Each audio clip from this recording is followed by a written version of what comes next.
my name is Alexis and I will present on the classic TV show Spongebob Squarepants. So why did I choose SpongeBob, you ask? Well, firstly, SpongeBob has always been one of my all-time favorite shows. I'm currently on my fourth full watch through. This is my comfort show, the one I put on to fall asleep. It's familiar, it's weird in the best way, and it always makes me feel better no matter what kind of day I've had.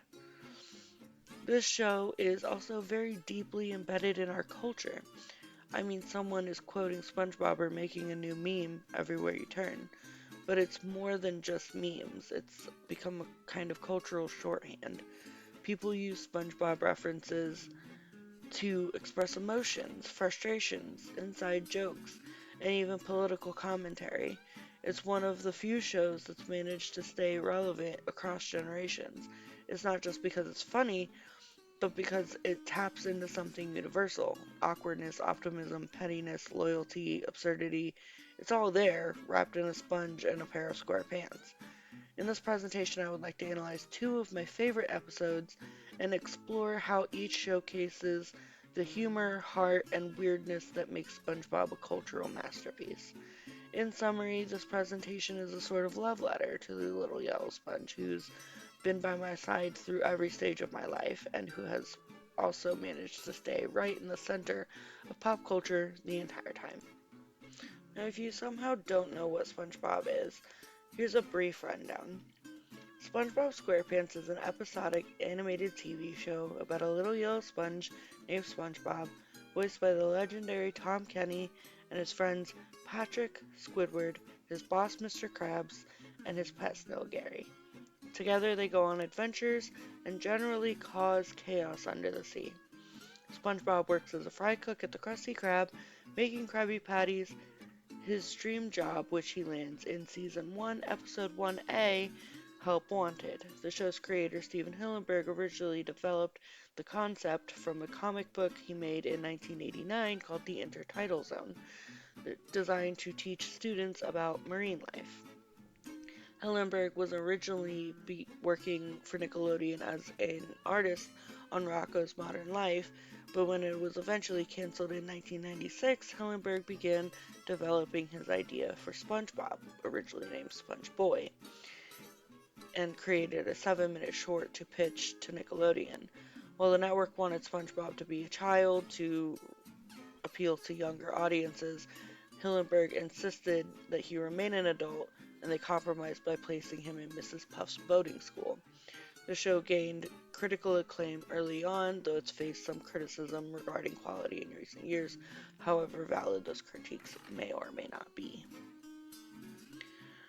Okay, so the first episode I want to talk about is Pizza Delivery. This one's iconic. If you grew up watching SpongeBob, you watched this episode for sure.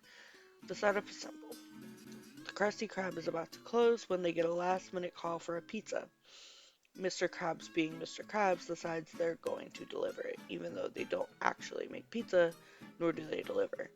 He smashes a Krabby Patty into a pizza box and sends SpongeBob and Squidward off like it's a normal day. And then it turns into a weird, chaotic road trip. SpongeBob drives to the boat backwards until they run out of gas in the middle of nowhere.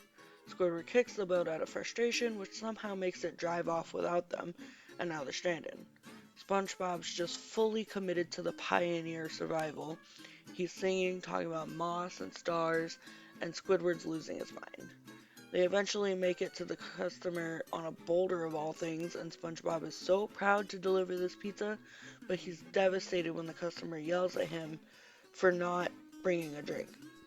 He walks back to the boulder crying, and then Squidward, who's been annoyed the whole time, just snaps, feeling bad for SpongeBob.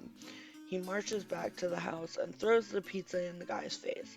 It's such a small moment, but it's one of the first times we see Squidward actually care about SpongeBob. Like, he won't admit it, but he's protective of him.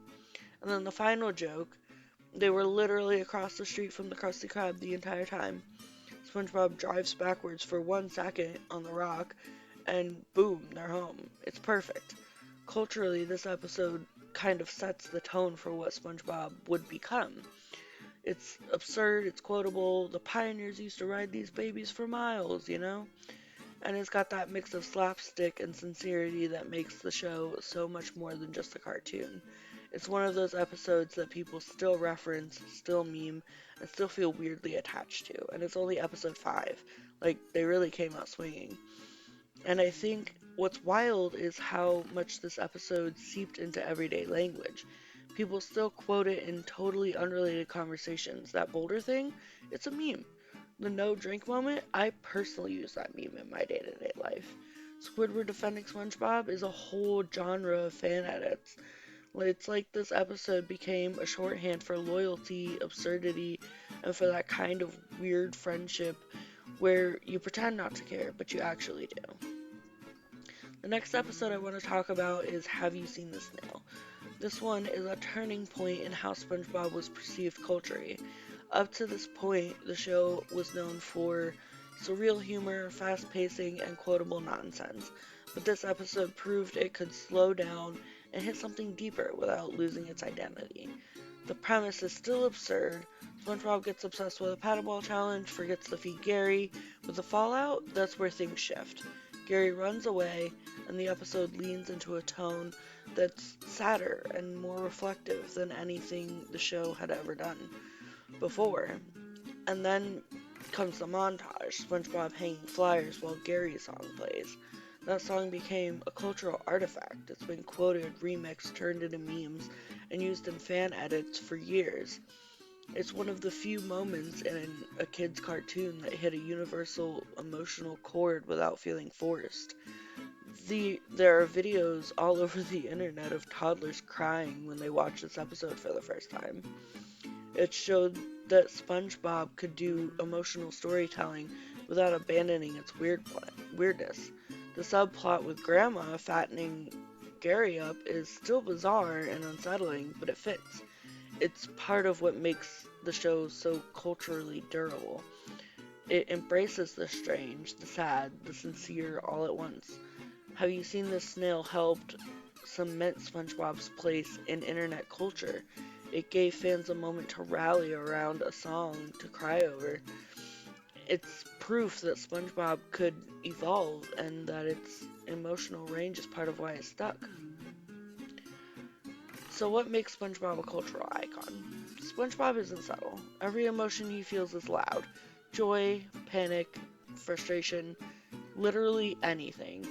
But somehow it still feels real. That kind of over-the-top reaction makes it easy to connect with him, especially when words are hard to find.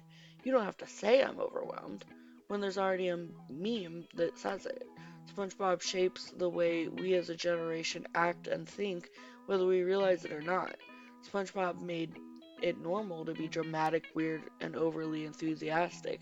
It gave people permission to be weird, and that's still part of how we move through the world today. SpongeBob doesn't ask to be taken seriously, yet it shapes people's humor.